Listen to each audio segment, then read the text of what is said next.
तो dear student, आज हम CBSE 2025 के भोपाल रीजन का एक क्वेश्चन सेट सीरीज 5572 का एक क्वेश्चन डिस्कस करने जा रहे हैं।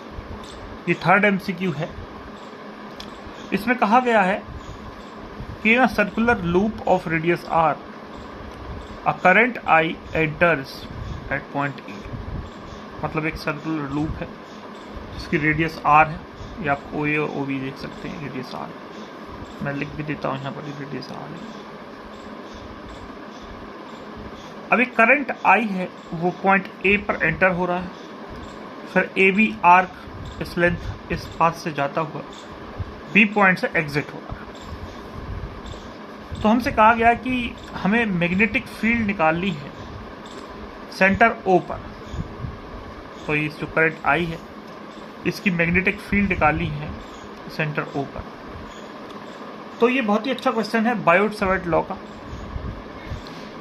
तो इसके बायोट-सैवर्ट लॉ का अगर हम फॉर्मूला लिखें, दो फॉर्म, एक तो वेक्टर फॉर्म है, एक डायरेक्ट फॉर्मूला है। तो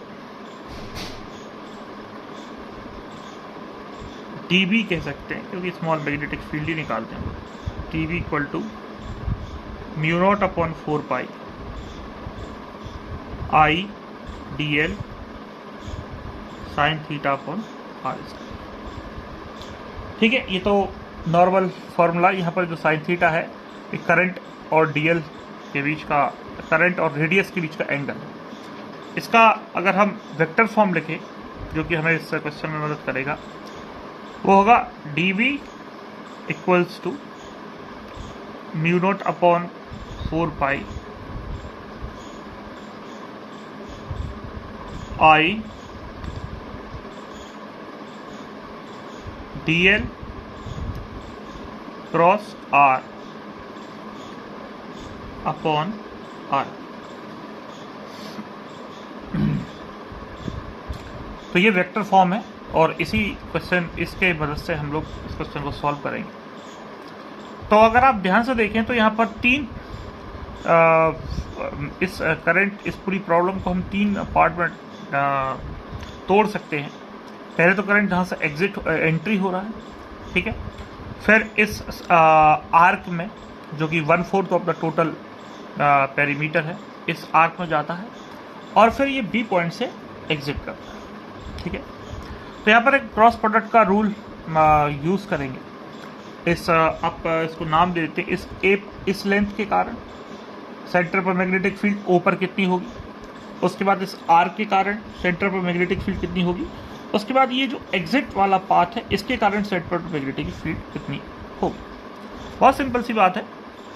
तो हमने जो क्रॉस प्रोडक्ट का रूल है उसमें होता क्या है कि अगर कोई वेक्टर, ठीक है, A वेक्टर, अगर हम इसको लिख रहे हैं B क्रॉस C, तो जो वेक्टर A होगा वो B और C दोनों के परपेंडिकुलर होगा। अगर मैं इस सिचुएशन को रिप्रेजेंट भी कर दूं, मान लीजिए ये कोई वेक्टर B है, ठीक है, और ये कोई वेक्टर A है, और आपको कोई थर्ड वेक्टर A निकालना जो B क्रॉस C है। तो आपकी फिंगर्स को आपको B की तरफ कर्ल करके, B की तरफ रख के A की तरफ कर्ल करना होगा, B की तरफ अलाइन करके A की तरफ कर्ल करना होगा। तो ये जो थंब है जो कि आउट ऑफ प्लेन जा रहा है, वो आपको उस A वेक्टर की डायरेक्शन रिप्रेजेंट करेगा। ठीक है, तो यहाँ पर इंपॉर्टेंट बात है कि जो B और C आपस में परपेंडिकुलर होंगे, और ये जो अगर आप B की तरफ रखते हैं और A की तरफ कर्ल करते हैं इस तरीके से, तो ये जो आपको थंब दिख रहा है आपकी स्क्रीन पर, ये बेसिकली सॉरी, यहाँ पर ये C होगा यहाँ पर, ठीक है। तो ये बेसिकली ए वेक्टर को रिप्रेजेंट करेगा जो कि प्लेन ऑफ पेपर से नॉर्मली आउट आ रहा है। तो अगर हम इस प्रॉब्लम को देखें तो यहाँ पर अगर कोई DL एलिमेंट मान लें, ये कोई DL एलिमेंट है और ये रेडियस R है, तो DL और R के बीच में जो एंगल है वो तो 0 है, क्योंकि DL भी इधर ही है, R भी इधर ही है। ठीक है, DL भी इधर ही है और R भी इसी डायरेक्शन में, ठीक है।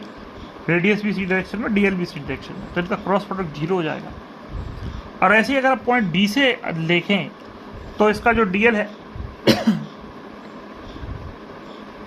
ये डीएल ऊपर की तरफ, आर नीचे की तरफ, और क्रॉस प्रोडक्ट में आप जानते हैं ए क्रॉस बी तो ए बी साइन थीटा, तो यहाँ पर जो एंगल है वो यहाँ पर 180 डिग्री है और यहाँ पर 0 है। तो हम कह सकते हैं कि इस पाथ के कारण और इस पाथ के कारण कोई सेंटर पर कोई भी मैग्नेटिक फील्ड जनरेट नहीं। तो अब बचता है ये पार्ट, ये सर्कुलर आर्क, ठीक है, जो कि टोटल पैरामीटर का आप देख सकते हैं क्वार्टर सर्किल में है, तो ये 1/4 होगा। इसके कारण मैग्नेटिक फील्ड सेंटर पर क्या हो, ठीक है। तो मैं एक टेंजेंट ड्रॉ करता हूँ, आप उससे समझिएगा कि ये आप किसी एक इस पॉइंट पर डीएल का एंगल है और ये रेडियस है, ये रेडियस है आर, और डीएल और आर में जो एंगल है वो 90 डिग्री है, ठीक है, साइन 90 होता है, ठीक है। तो यहाँ पर ये डीएल क्रॉस आर डिफाइन होगा क्योंकि डीएल और आर में जो एंगल है वो 90 डिग्री है, साइन 91 होता है। क्रॉस प्रोडक्ट से भी आप देख सकते हैं दोनों वेक्टर आपस में परपेंडिकुलर है, डीएल है और ये आर, ठीक है। तो यहाँ पर कुछ मैग्नेटिक फील्ड निकलेगी और साइन थीटा की वैल्यू जो डीएल और आर के बीच में जो एंगल है वो 90 डिग्री है, साइन 91 होता है, ठीक है। तो हमें फिर मैग्नेटिक फील्ड निकालनी है, सिर्फ इस ए बी आर के कारण मैग्नेटिक फील्ड आएगी, और उस मैग्नेटिक फील्ड की जो वैल्यू है वो हम लिख सकते हैं, पहले फॉर्मूला देते हैं, T V equal to mu naught upon 4 pi I T L sine 90 degree upon, और ये जो डिस्टेंस है यहाँ तक ये आर स्क्वायर, साइन 91 होता है, ठीक है। तो T B equal to mu naught upon 4 pi I D L upon R square. अब हम इसको इंटीग्रेट करेंगे क्योंकि ए से बी तक नेट मैग्नेटिक फील्ड कितनी होगी, यानी कि इस छोटे से ये जो क्वार्टर सर्कल का जो पाथ है इसके कारण सेंटर पर मैग्नेटिक फील्ड कितनी होगी, ठीक है। तो हम इसको इंटीग्रेट कर देते हैं, T V equal to mu naught upon 4 pi I upon R square integral of, और आप जानते हैं जो डीएल इंटीग्रेट होगा नॉर्मली भी आप सोचें तो ये डीएल बेसिकली तो टोटल पैरामीटर होता है 2 पाई आर, उसका 1/4 नॉर्मली वैल्यू लिख दे रहा हूँ मैं, ठीक है। तो ये जो हो जाएगा डी बी, या आप कह सकते हैं B equal to mu naught upon 4 pi I upon R square, और ये डीएल ये है 2 पाई आर अपॉन। तो यहाँ से बहुत इजीली आप देख पा रहे होंगे कि ये पाई से पाई कैंसिल हो गया, ये 2 से 2 कैंसिल हो गया यहाँ पर, ठीक है, 2 टाइम्स कैंसिल हो गया, और एक आर से एक आर कैंसिल हो गया, और ये जो आंसर आ जाएगा ये म्यू नॉट आई अपॉन 8 4 2 जा 8 आर। हालांकि ये ऑप्शन गिवन नहीं है इस प्रॉब्लम में, बट मैंने जहाँ तक क्वेश्चन को सॉल्व किया तो आंसर यही है। तो आई होप ये क्वेश्चन आपको समझ में आएगा। बायोट सावर्त लॉ का बहुत अच्छा प्रॉब्लम है और एक बहुत ही बेसिक कॉन्सेप्ट है यहाँ पर क्रॉस प्रोडक्ट का।